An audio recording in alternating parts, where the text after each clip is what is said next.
अगर आप अपने कमरे में एक बर्फ का टुकड़ा रख दें तो वह पिघलते हुए आसपास की गर्मी को एब्जॉर्ब करता है और हवा को ठंडा कर देता है। यही एयर कंडीशनिंग का बेसिक प्रिंसिपल है। लेकिन एक बर्फ का टुकड़ा कमरे को सही तरह ठंडा करने के लिए बहुत धीरे पिघलता है। अगर आप उस पर फैन चला दें तो वह जल्दी पिघलेगा और कमरा जल्दी ठंडा होगा, लेकिन बर्फ पूरी तरह पिघल जाती है और उसे बार बार बदलना मुश्किल काम है। इसलिए बर्फ की जगह एक खास गैस इस्तेमाल की जाती है जिसे फ्रियोनन या रेफ्रिजरेंट कहते हैं। आम टेम्परेचर पर यह गैस होती है, लेकिन ज्यादा प्रेशर देने पर यह लिक्विड बन जाती है। इसे एक बंद कॉपर पाइप सिस्टम में घुमाया जाता है ताकि यह लगातार सर्कुलेट करती रहे। जब लिक्विड रेफ्रिजरेंट इंडोर पाइप से गुजरता है और उसका प्रेशर कम होता है तो वह तेजी से ठंडा हो जाता है और कमरे की काफी गर्मी एब्जॉर्ब कर लेता है। फिर वह यह गर्मी लेकर बाहर की तरफ चला जाता है। यही हीट ट्रांसफर का प्रोसेस है। इस साइकिल को चलाते रहने के लिए आउटडोर यूनिट में एक कंप्रेसर लगाया जाता है।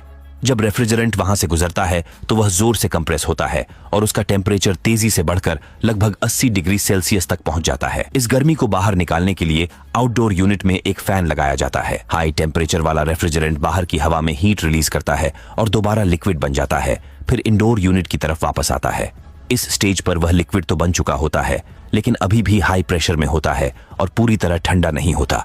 इसीलिए इंडोर साइड पर एक एक्सपेंशन वाल्व लगाया जाता है। जब हाई प्रेशर लिक्विड इस वाल्व से गुजरता है तो अचानक प्रेशर कम होने से उसका टेम्परेचर काफी गिर जाता है। फिर वह इंडोर कॉइल में वापस जाकर नया कूलिंग साइकिल शुरू करता है। कूलिंग को बेहतर बनाने के लिए इंडोर यूनिट में एक फैन लगाया जाता है जो ठंडी कॉइल पर हवा चलाकर कमरे में कूल एयर फैलाता है। एक टेम्परेचर सेंसर एक्सपेंशन वाल्व के साथ मिलकर सिस्टम को कंट्रोल करता है। जब ये सारे पार्ट्स इंडोर और आउटडोर यूनिट में जोड़कर अलग अलग जगह इंस्टॉल कर दिए जाते हैं तो एयर कंडीशनिंग सिस्टम पूरा हो जाता है।